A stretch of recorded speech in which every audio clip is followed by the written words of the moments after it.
back with another episode. Busy week for everyone in the sports industry because Super Bowl week coming up this Sunday. We got the Super Bowl, but we got another special episode today on the show. Before we introduce today's guest, I want to say everybody, to all the women out there in the sports industry, happy Women in Sports Day. We are celebrating Women in Sports Day, and today's guest is in that industry, in the women in sports industry. So her name is Maddy Hudak. She is a sideline reporter for Tulane football. She went to school at Tulane, so she's an alumni at Tulane, and now she's covering the football team there. She does everything in the sports industry. She worked for Saints Wire in the New Orleans area. What a great career so far for Maddy Hudak. And everyone, please tune in. We are live on iHeartRadio, on all the podcast platforms, Spotify, iHeartRadio, Spreaker. Everybody knows about the Spreaker app. Our fans can tune in and ask questions on the Spreaker app, and ask questions everywhere too. So fans, please tune in. This is going to be a special episode. Like I said, Women in Sports Day, and Maddy Hudak joins on the special day today. So Maddy, thank you for joining. How are you and your family doing today? And welcome. Thank you so much. We're doing really well. And like you said, it's perfect day to be on the show. Yeah. So before we get started, I think we have a special request on Twitter. Someone wants to know about quarterback Michael Pratt. What are your thoughts on him? And they want to know, I guess, where you think he's going to get drafted this year.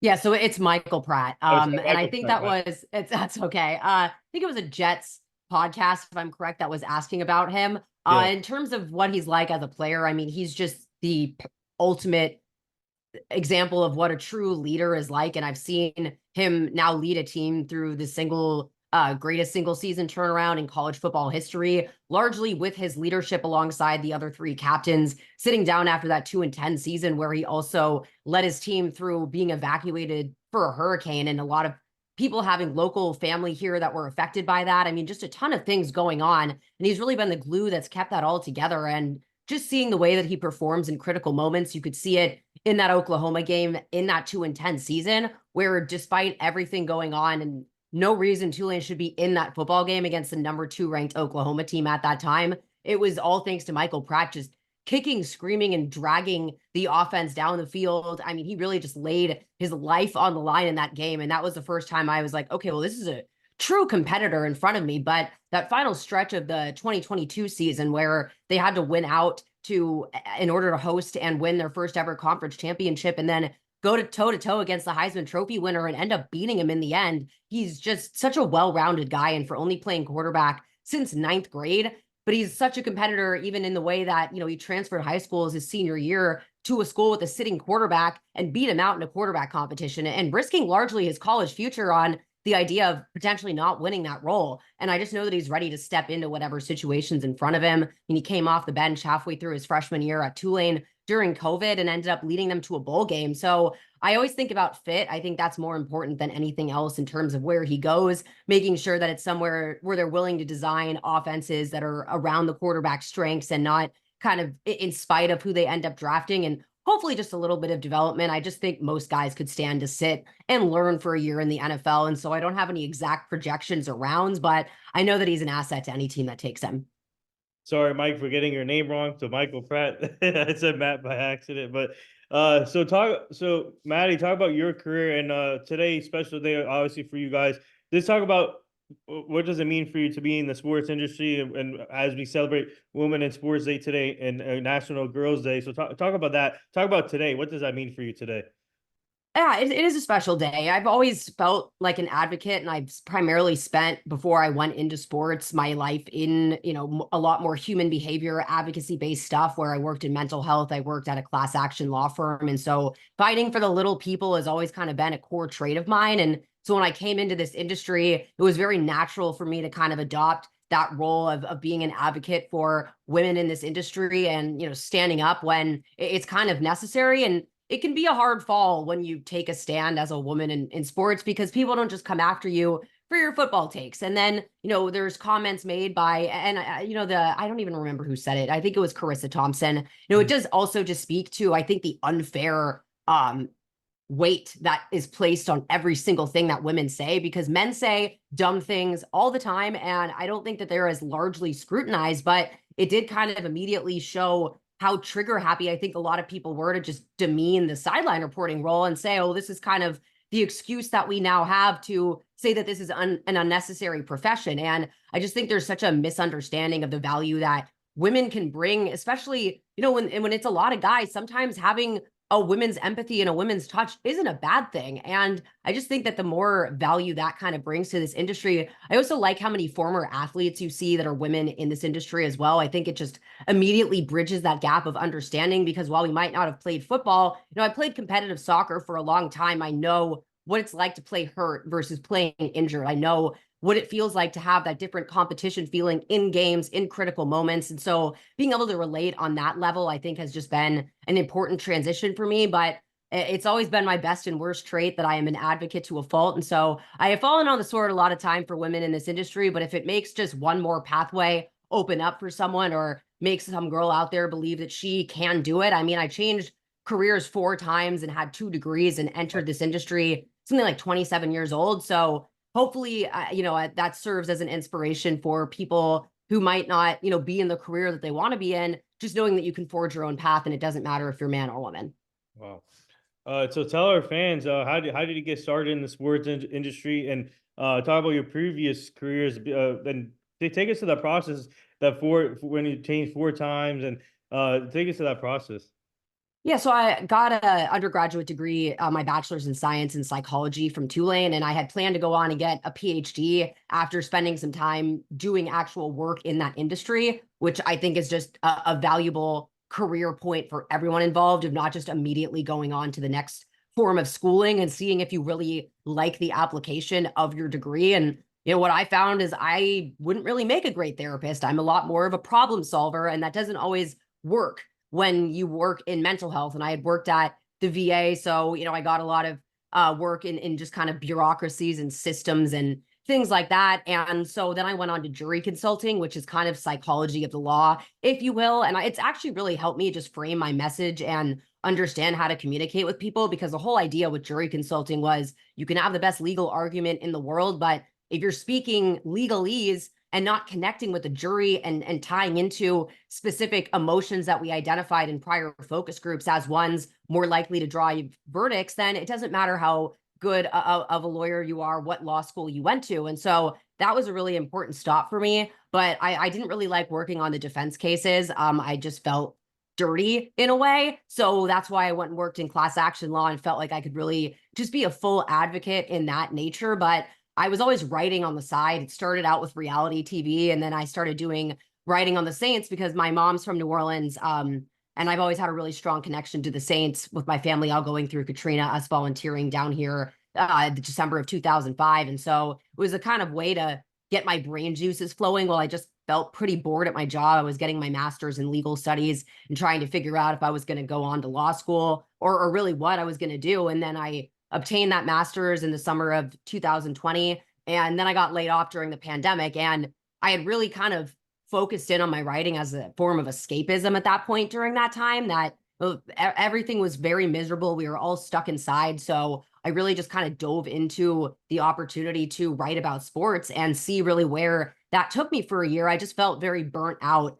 from the amount of just, again, human work that I was doing of real issues that plague people. It really, I just experienced very quick burnout, and sports was a very nice escape for that. But I felt people were really connecting with the human basis behind the stories I was trying to tell. So I primarily entered this business with, no experience as a journalist. I've always been a good writer, but I've always been a good storyteller and been able to connect with people. And I've been watching football since I was 11 years old. So it worked really well. And I lived in Philadelphia at the time. So my family and I talked about me moving back to New Orleans, considering I was covering the Saints. It served me no benefit to remain in Philadelphia. And then this Tulane opportunity kind of fell into my lap in a way.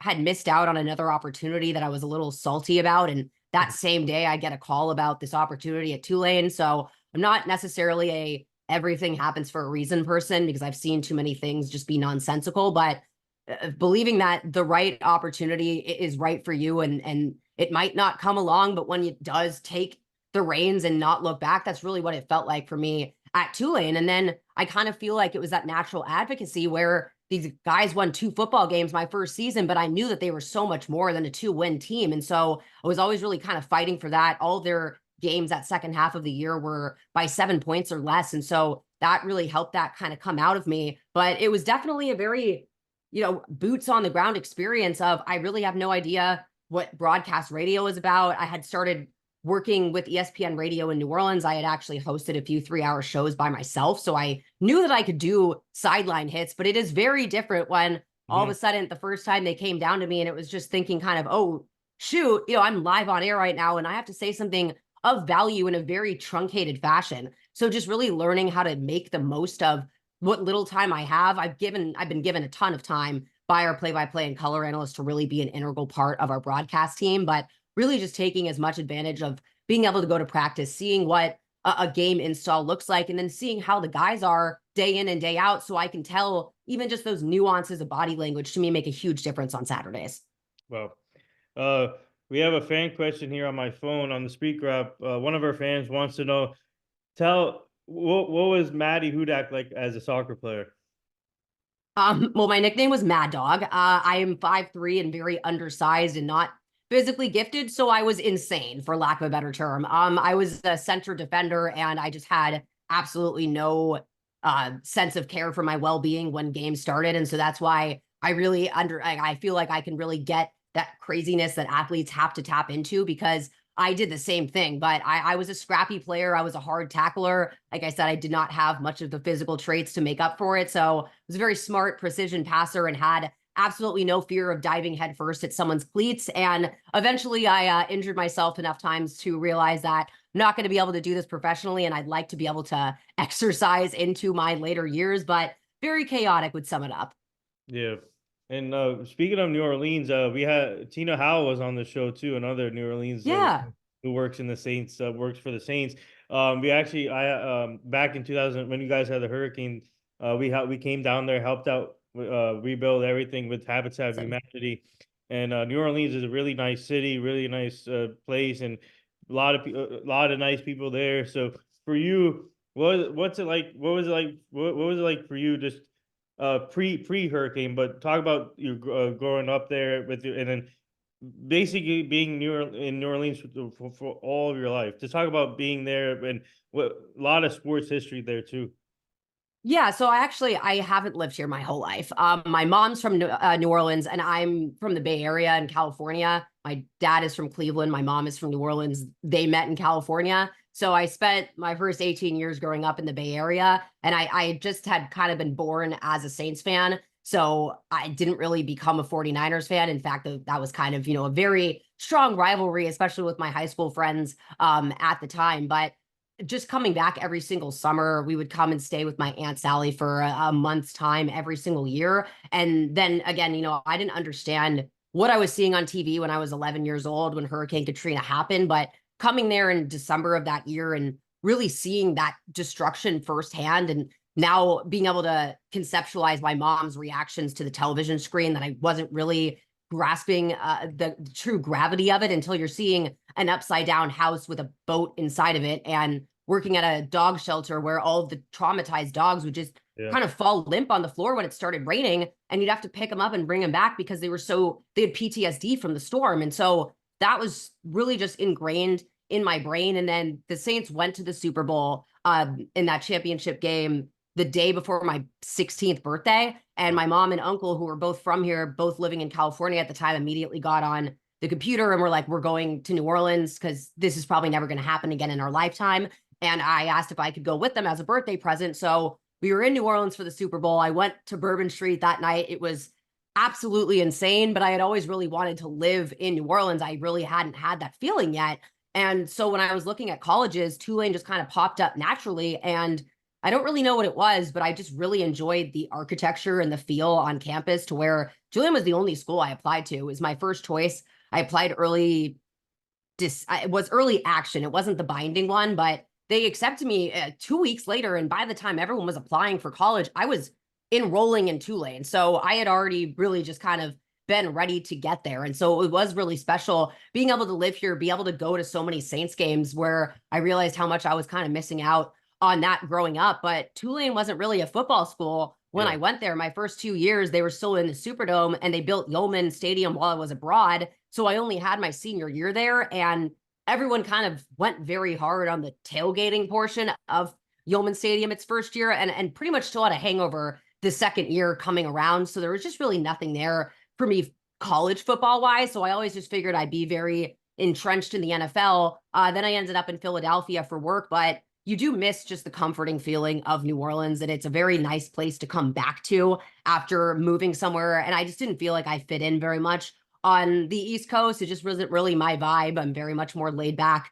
coming over from California. And you're very laid back here in New Orleans, but then that was kind of a really harsh switch there. But it's just been really special watching Tulane also create its own culture and really become a part of the city of New Orleans, because I feel like you're actually seeing that transition in real time. And that's a really special thing to witness, especially as an alum, and knowing how disconnected we were, not just from football, but when the baseball team was good, people would go. But the first time I went to our basketball stadium was when I was graduating from the School of Science in that basketball stadium. And I've been to more basketball games as a sideline reporter, just going as a fan, than I ever did at school there. So it really has been special. I've always said, I'm so grateful that I got this job during the 2 and 10 year and didn't miss out on all of that context and all of that team building, because it just has really felt like a special story. And you get a lot of those special stories in New Orleans where it becomes a little more than football. And I saw that happen with the Saints, and I've seen it happen a little bit as well at Tulane. Yeah. We have another fan question here on our app. Someone wants to know some of your most memorable interviews you've done so far. Like on this podcast or on my podcast? Or in person. You can do both. Yeah. Yeah, I'm like not really an interview person, to be honest with you. I mean, I have my guests on my show, and I don't really want to kind of single anyone out, and it's really hard for me to kind of go back and remember who's been on my show.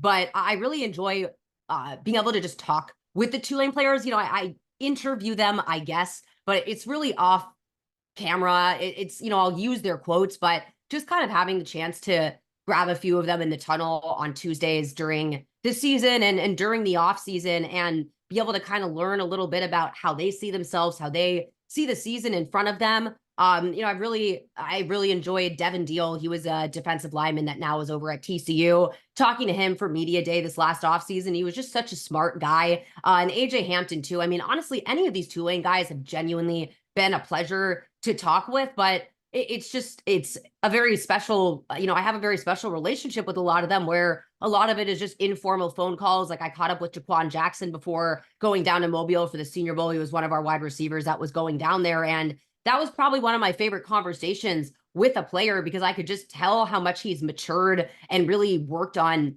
growing in just these few, I'd seen him in December at the conference championship game. It hasn't been that long, but you can tell just how seriously he's taking this. And then to see the words that he was talking about wanting to implement actually take place on that practice field, on the biggest stage in front of the scouts and the NFL coaches, that was really special. And so maybe for recency bias alone, that might be my favorite interview, although it was just on my phone and me just taking some notes and trying to just make sure I understood everything about Jaquan going into that week, because I always want to be able to promote those Tulane guys. Yeah, so talk about Tulane College.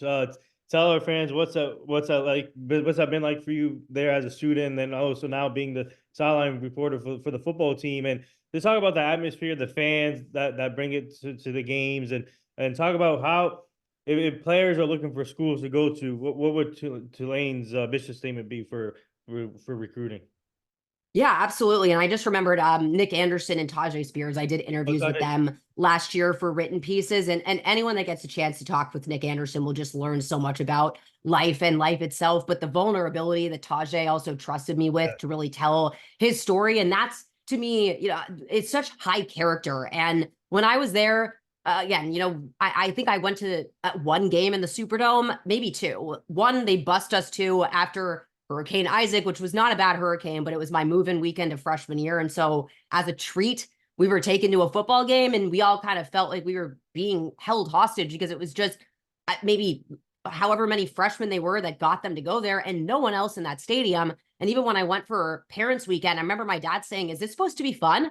Even if everyone from your school showed up, brought 3 family members, that's what, and Tulane was a lot smaller in 2012. They grown their undergraduate population a lot, but Superdome capacity is 80,000. And so you are just, I mean, that's a 50,000 person difference between that and Yulman Stadium. And we weren't selling out Yulman Stadium, but to watch just kind of this birth again of Tulane have a football culture in general. They didn't have one before, and they didn't have such high character guys, which you really have to credit. I mean, all of this is because of Willie Fritz and what he did at his time here at Tulane. And I'm really excited to see that continue under John Summerall, who's just taken the reins and ran with it. But I think the sell for Tulane is, first of all, they've really gotten with the times with the NIL collective and as a G5 program to be able to bring in the caliber of players that they are. It really speaks to how well our NIL collective has really worked. But now the sell at Tulane is a little different as well. Before it was just, I think a lot of those guys that were on perhaps more of the fringe, and you were selling the idea of the Tulane degree, because that's really the huge selling point of Tulane. And they have a 4+1 master's program where you can get your master's in just 1 year. And so a lot of those guys coming back for that one last year, like we saw Sincere Haynesworth do this year. Well, now you, at worst case scenario, has a master's in psychology, which is a requirement in order to do any form of practice as someone that got my undergraduate degree in that field. And so for them to have that opportunity to have the value of a Tulane degree, and I think just the caliber of that education really challenges guys to just, you can't, and as someone that went there, it is a tough school and it is a work hard, play hard environment. So I just think the focus required of these guys, I think it translates into football IQ as well, for that matter. But you have a great degree, you're in a great city where this culture is really starting to be built here. And there is a huge void right now with the Saints. Although, you know, they made some good hires on the offensive side of the ball, them not being a great team the last couple of years has really helped Tulane out. And the fact that they can be spoken about in a conversation with LSU and not have LSU be the dominant conversation of Louisiana college football, that says so much to me about Tulane, because we were just not even close to being in the discussion back in 2012. But I mean, we got juice, is what John Summerall said at his first press conference. And it's true. I mean, he said today that when they were looking for a quarterback to replace Michael Pratt, there were guys calling him who wouldn't have previously picked up the phone. And so that speaks to what Michael Pratt was able to do at Tulane, but what Tulane has been able to do as a brand, and quite frankly, be that fast track G5 program to the college football playoffs next year. That to me is the huge, huge selling point that would have seemed so ridiculous 2 or 3 years ago, but you can 100% believe it just with the signing class that Tulane's already brought in. It's and they signed a couple players today, right? Yeah, they had 2 signings today, an O lineman and I believe a defensive back or a wide receiver. There were 32 signings today, so a lot to keep up with. Ooh. Yeah, speaking of Tajay Spears, he's a great talent. Obviously last year he didn't really get to show it in Tennessee, but I feel like this year, I feel like with the new coach and Brian Callahan, he's an offensive mind coach, so I feel like he can bring more out of Tajay Spears. So I'm really looking forward to see how Tajay Spears does with Tennessee this year. Would you say with the coaching change, maybe his talent can be more noticed now? Well, I think there's a lot going on in Tennessee. I think actually, you know, they utilized him pretty often and a lot more than I anticipated them. And I believe, you know, with the idea of them moving on from Derrick Henry, at least that's kind of the idea. But the fact that Tajay really split time with him at all just speaks to how talented of a guy he really is. But quarterback was also a huge problem for Tennessee until Will Levis took over. And I was actually really happy. I saw Tajay Spears down in Mobile this last week. He was there to watch Jaquan Jackson and Michael Pratt the first day. Jaquan pointed him out after practice. And, you know, I hadn't seen him since he stopped by for one of our games this year. But, you know, I'm working during the game, so I really hadn't had the chance to catch up with him. But just seems so relaxed and just happy. And, you know, their team didn't do that well this year. But again, you know, I think there's a lot of value that you get out of these Tulane guys that know how to lose. And I know like that sounds weird, but they know the feeling of losing and after loss and still being able to see the light at the end of the tunnel. He was the first player actually. He came on our post-game show, the final game of that season, and was immediately talking about the conference championship the next year when we were still wrapping up our final broadcast from that Memphis game where, you know, he had the 4th single game rushing output in Tulane history. But I am really looking forward to just his growth with Will Levis. I think the fact that he went somewhere where there's a rookie quarterback and they have such a good chemistry and rapport and can really grow together, and just the asset that Tajay Spears is in that backfield as a pass protector, as a receiver, and as a running back. I mean, he is just such, again, an asset to any guy. And I'm really looking forward to kind of seeing how they view them as almost kind of that two-part tandem, because I think he makes Will Levis better in the same way that Will Levis really helped Tajay shine towards the end of that year. And they were winning games, and largely by a lot of the work by Tajay and Will Levis. So it's really been nice to see him in a good situation and see that there is, a really huge opportunity for him to be RB1 this next season. We have another fan question. One of our fans wants to know your routine as a sideline reporter. Um, like my routine. I'm such a chaotic person that's a great question. In terms of my game prep or, Yeah. game day, well, I go to practice pretty much every single day of the week. I don't know how things are going to work this year. They probably won't change that much though. But we had our sit down meetings with Willie Fritz on Tuesdays where he would really kind of give the broadcast crew some off the record stuff that we'd be able to talk about in the broadcast itself, but really understanding the game plan. And so then knowing, okay, well, they're worried about the size on the trenches for this game. So then I go and kind of look at those players on the other team, trying to do some film study, looking at how they performed in their last matchup. But I don't really bring, I used to carry the roster with me on game days, but I've really just found that I'm a very off the cuff person, and I get very sweaty and I'm very active during games because to me, I have such an advantage of being able to be down on the field and be right in front of a play if I want to be. The fact that, the Cotton Bowl, I witnessed that fumble out of bounds at the one and that safety right in front of my face just really showed me, wow, I'm really glad that I hustled all my, the way down here, even though I feel like I'm about to pass out now. And so really just kind of my routine is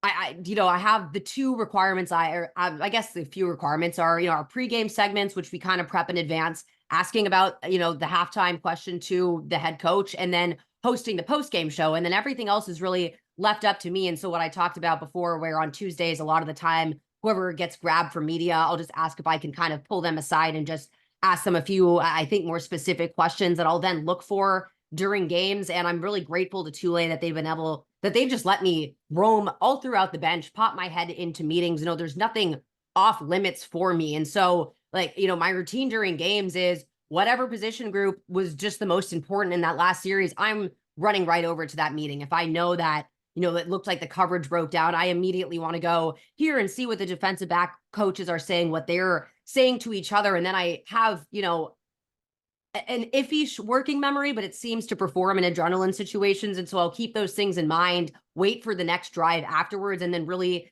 that's how I try to use those sideline meetings, is actually waiting and seeing whether or not they actually play into fruition. And a lot of times they do, but I think that that's just more valuable than sometimes saying this is what the coach has said. It's, well, this is what was said. And now we've seen what those players have done on the field. And so just catching all of those moments during games and just being as immersed in the game as possible. I honestly kind of black out until the game is over. So I wish I could say I had a more outlined routine, and I wish I had that in my entire life. But as someone with ADHD that just kind of lives life as such, that's the gist of my routine.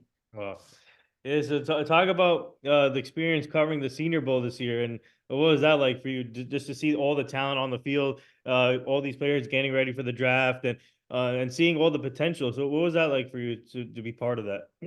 Yeah, it's a really special week. And just the first year I went down there, this is my third year going down. I was just trying to kind of soak it all in. And there were no Tulane players that season. So I was kind of looking all over the place, trying to kind of figure out quarterbacks, just because that's, the marquee event. And I just remember kind of thinking, this seems less about the throws that they're making and more about their personality, their nature, how they're commanding this group of wide receivers that they've never spoken with before. And if a play goes wrong, are they pouting, or are they chasing down that receiver, tracking them down, making those adjustments? Those to me are the things that matter. And you can see them make these throws on film in critical game moments where it actually matters. What you can't see, and especially for these coaches that aren't able to go to practice for to college practices throughout the years, they send the scouts because they're in the middle of the NFL season. Well, that's their first chance to really see, I think, these guys interact as teammates with one another. So that was what I took away that season. And then the next year was Tajay Spears and Dorian Williams down there. And I don't think I'll ever see or hear just anything like Tajay mania like it was that year in the Senior Bowl, where he benefited as well from that quarterback class, just really having no names and no one really standing out that entire week. And then he was just such an electric guy. And it was a little frustrating because it almost felt like, oh, this discovery of Tajay Spears, where we'd all been trying to scream it from the mountaintops the last 2 years prior, but it just was so special to see him finally get that, due flowers. And then Dorian Williams really getting worked on the other side of the ball. And you could see easily how the Senior Bowl changed history for those guys, both of them being taken in the third round. Those are the two highest Tulane players drafted since Matt Forte in 2008. And those are the two guys that came from the Senior Bowl. So that was the first year Tulane's ever had two players at the Senior Bowl before. So this year coming in, they also follow that up, but you not only had quarterback, which is the most important position there, Michael Pratt was the first player to be invited to the Senior Bowl. And that really went to show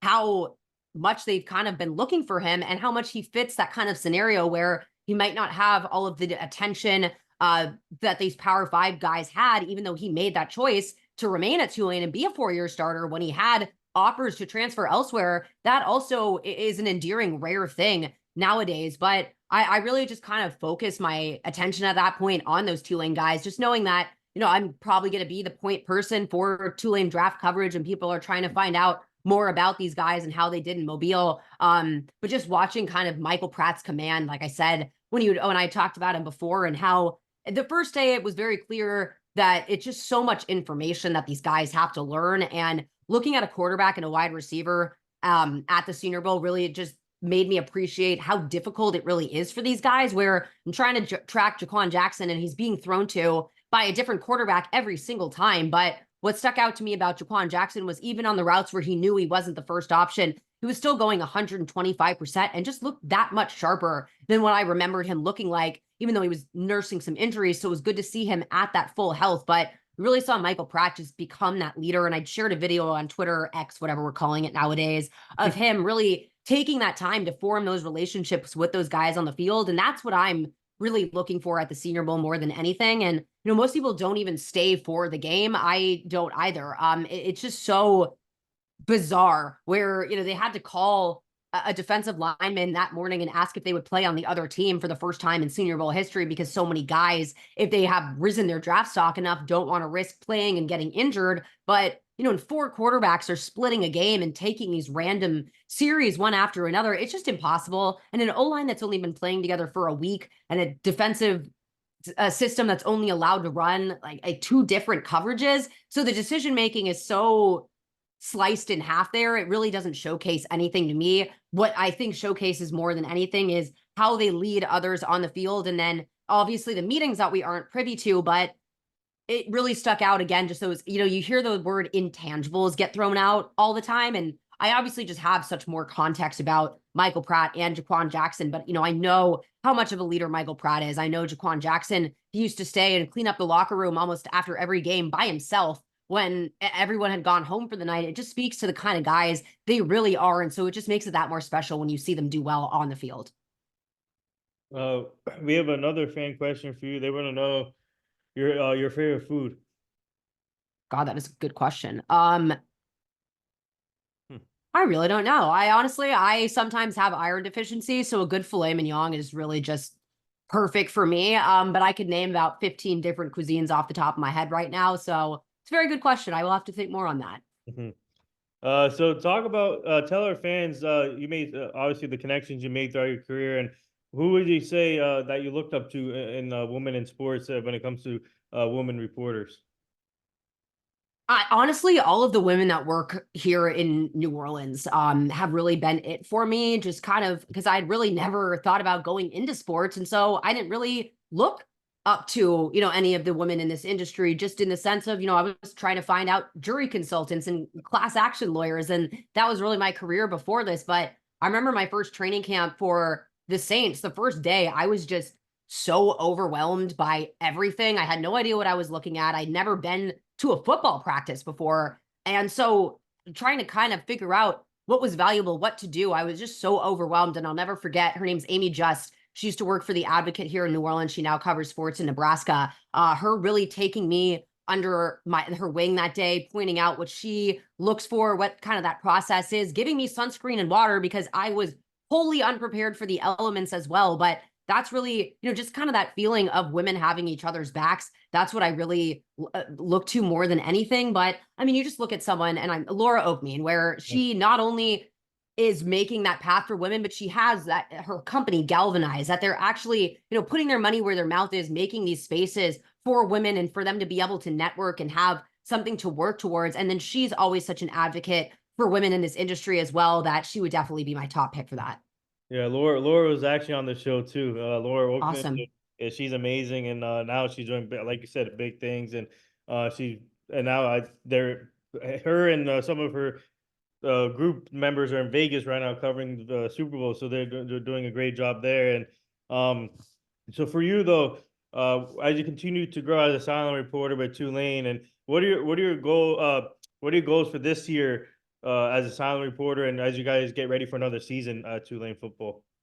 Yeah, so I always try to work on bettering something about my coverage. And for the last couple of seasons, a lot of that has been football based. So, the Scouting Academy, it's a 16-week course that, a lot of people go on to be scouts, GMs, coaches from this course. And it's really the only place that you can learn football in that type of way, get feedback, and actually get graded on things. And so I felt like I had such a good vantage point my first season, but I really wasn't seeing as much as I could because I just didn't have that kind of nuanced knowledge down. And so I started the Scouting Academy after that first season, 2021. I got through defensive backs, and then I've had things happen here and there. It's so impossible to do it during the season that I'm getting back to defensive line right now. And so what I'm kind of looking forward to this year is really just continuing to implement those types of things, because I know that, Tulane is kind of moving. I know that they were sort of in a 3-4 last year, but I think that's going to be more well defined this year, and just understanding the nuances of that,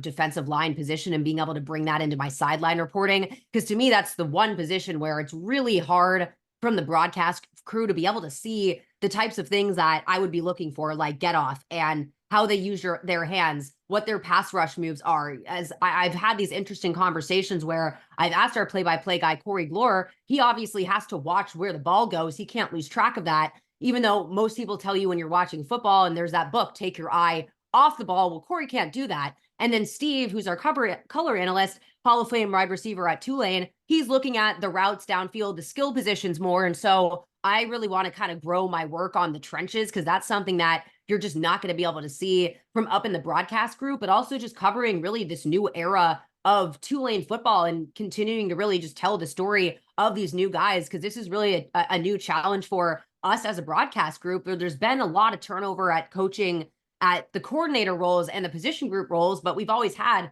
Willie Fritz as that kind of constant thing. And that was something before we came in here, but this is a new group. And so figuring out kind of how they move, it's something I'm really, really excited about. And just, again, getting better at my storytelling, pushing myself a little more out of my introverted shell, which I am a little better at year by year. And that's why I try to take that time and just do those little side interviews with guys. It just really helps. And especially when I'm on the sideline with them during game days, I want to be fully assimilated, non-noticeable. I want to be a non-factor, if anything. If, a best case scenario, I'm a benefit and I can help hype some guys out, get the crowd going. But my worst case scenario is I want to be invisible and not add anything as I'm chasing through the sideline while these guys are all kind of in game mode. And so just really working on forming individual relationships and continuing to practice those skills when I can be somewhat of an introverted only child that I like to kind of observe and often do so in silence, really working on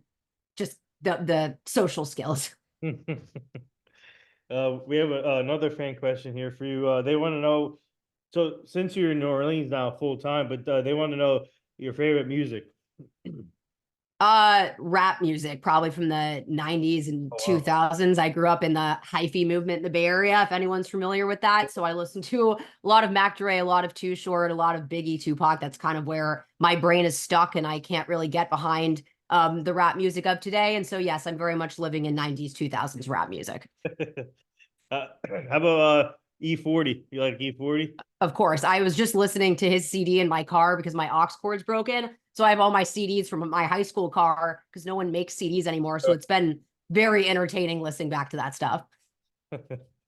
Yes, yeah. So tell our fans about your podcast. How did you start your podcast, and What's it been like for you to have the podcast and have Tulane football players come on your show, or any other player to come on your show, or report, or whatever you have, to talk about your podcast in general and having that platform? Yeah, it's been a really fun new endeavor for me. I entered this industry as a writer and then got very much into the radio side of things and was surprised at how much I really enjoyed and took to that medium. And what I found the last couple of years was in the off season when I wasn't on the radio doing hits and, co-hosting, hosting, what have you, doing sideline radio work, I would lose a lot of my broadcast skills and it would feel like I was a little cold every time we would kind of get back into the swing of things. And so this podcast to me has been a really good way to just work on my presentation and my ability to tell stories and transport information. But I've always just felt like I've had so much knowledge in my head about Tulane that sideline hits just aren't enough time to be able to tell all of these stories, all of this insight and background and context that I think fans a lot of the time are looking for, and be that in post-game analysis or whatever. But the reason I called my show Before the Whistle is because just with my experience at Tulane, seeing how much goes into everything before you even take the field whatsoever, what that week, what the whole offseason is like, what the importance of the strength and conditioning coach is to a program, what kind of skills they're teaching guys that help translate onto the football field, how a player's week is going to affect them going into a football game, bringing kind of that psychology and that kind of stuff into the nature of what I'm trying to talk about, and not just trying to kind of have this execution and result-based analysis, but trying to kind of give this holistic picture. And then there was kind of a void of where, again, I felt like I was kind of screaming from the rooftops when they went to the Cotton Bowl that, hey, guys, you should start paying attention to Tulane now. It's been really nice to just have that space and the freedom by my boss, Dave Grubb, to really make that show my own, because I started it in May of the offseason. And so it's a rough time to start a football podcast, to say the least, but it helped me really think outside of the box, I think. And so then when the season came around, it just seems very natural for me to focus it on Tulane, but try to always bring in other principles. So even if people might not be hyper interested in Tulane, although I would recommend that they pay some attention, because again, G5s are in the conversation now, whether people like it or not. But I read a bunch of coaching books. And so I try to look at those principles and translate them over, again, doing all the scouting academy experience, all of the reading and film study that I do, having a space to be able to really translate that and have it be something that feels like my own and something I can create on a weekly basis. It is a creative challenge for sure. It's sometimes you sit down and nothing really wants to come out. And, especially in these kind of months where you can stretch a lot of your coverage, but I'm kind of waiting for spring camp for Tulane. But it's been a really enjoyable challenge, and one that I feel has been critical to continuing to grow in this industry. Wow. I like your backdrop, by the way, with that painting. My cousin painted that. Thank yeah, you. yeah. Talk about that, because our fans can't see it right now, but they'll see it later. But talk about that painting. Yeah. So the Blue Dog is a famous it's a series of paintings. We had 5 of them in my house growing up. But when I went to Tulane, and if you see this, you could see that it's the old T logo. And I know we've moved on to the Angry Wave. But when I was a student at Tulane, my cousin Courtney Dusing, who's incredibly talented, she's a art teacher in Slidell, she painted that for me as a gift for going off to Tulane. And so felt like the very perfect place to put that. But yes, hand painted by my cousin. Nice. That's amazing. That's truly amazing. Yeah. We'll take one more fan question here. One of our fans wants to know, they want to know do you have any, did you have, like when you're on the sideline, so they want to know, have you had any fun interactions with the fans, like during the games, or before the games, or after the games?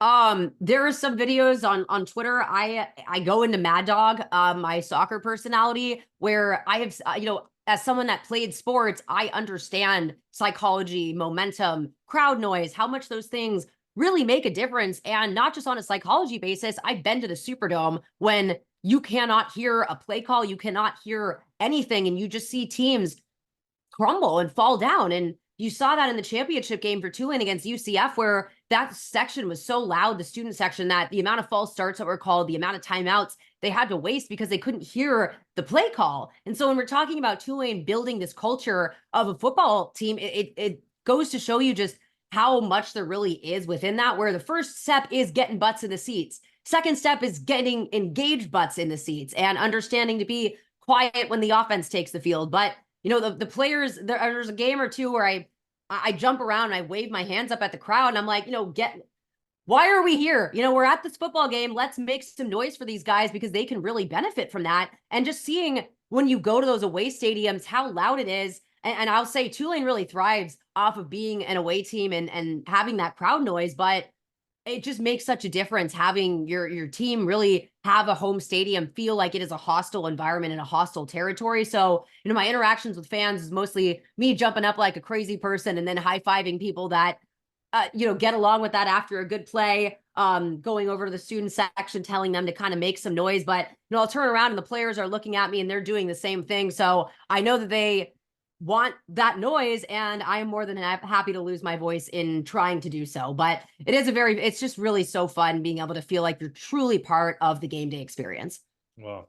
All right. So before we let you go, tell our fans, what advice would you give to people that want to be in the same business as all of us in the sports industry? It's hard. I mean, we've seen all these layoffs and all these companies where, Sports Illustrated, and then there's another company where they all found out via Twitter from another company. It's really disheartening, I think, in this industry. And so the advice of, make yourself indispensable and what have you, clearly that can't be the case. But what makes you unique? What angle do you have that makes you special? And if you don't have one, then maybe that's something that you should kind of be thinking of. Do you see yourself more as a storyteller? Do you see yourself more as an analyst or as a beat writer? And maybe you try all of those things out, but also being open to any medium and any platform, because I for sure thought I was meant to be a writer. That was the only medium I was going to do. I don't really listen to podcasts only because I have auditory processing issues. And so I tend to space out a lot of the time. And so I oftentimes will download a podcast, put it through my transcription service and read along as I'm going because I just have to have that captioning. But for my advice for people that might not have a conventional path in this industry, honestly, take a local improv class, see if there is a local theater production. And I might sound absurd saying that, but my best experience came from doing child theater and having to put on a performance. The music goes out, the light goes out. It does not matter. And that really comes into handy when you're doing radio. But learning how to improv and just rib off of people when it is random topics makes it a lot easier when you come in and try to be natural and talk about sports. Because I think as much as analysis is important, I think there's a lot of pressure on women, especially to have really good football analysis. Having a personality is extremely important too. And I think that always gets kind of lost in the shuffle of things. But I think if you're just firm in your convictions and who you are as a person and let that shine through in your reporting and don't listen to the trolls on Twitter, that's the best advice that I can give anyone. Well said there. And I had to get your Super Bowl pick. Who do you got in the Super Bowl this Sunday?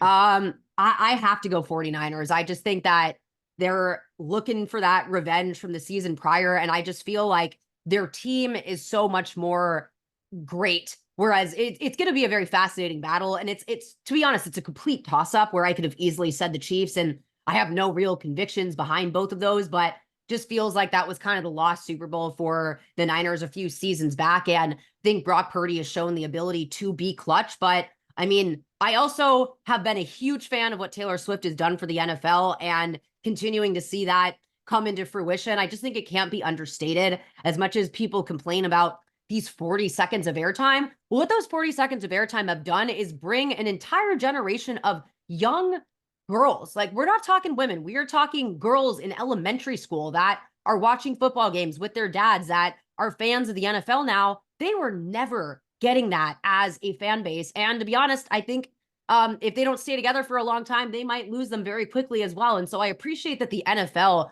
recognizes that and is capitalizing on it. But it just goes to show you, again, the scrutiny of women in this industry, where even if you're just a girlfriend and you're coming to games, it's all of a sudden ridiculous that, you're on the broadcast, even though it's her, or it's a random fan, it's just showing that, or, showing Eminem in Detroit. But, we all tweet about Eminem, but there are girls going out buying Travis Kelce jerseys, buying these things and watching TV to see Taylor Swift and see the NFL. And so there's equal part of me that would rather that win out, just because it really, and it's been incredible. It has been amazing to watch a woman have this much influence over a completely male dominated industry where previously I don't think we really had, we were fighting for ourselves, but she demands the attention and the viewership that she's brought to the sport and the jersey tickets, the ticket sales. I mean, it's just been fascinating and incredible. And I hope that she keeps dating Travis Kelce. And I really appreciate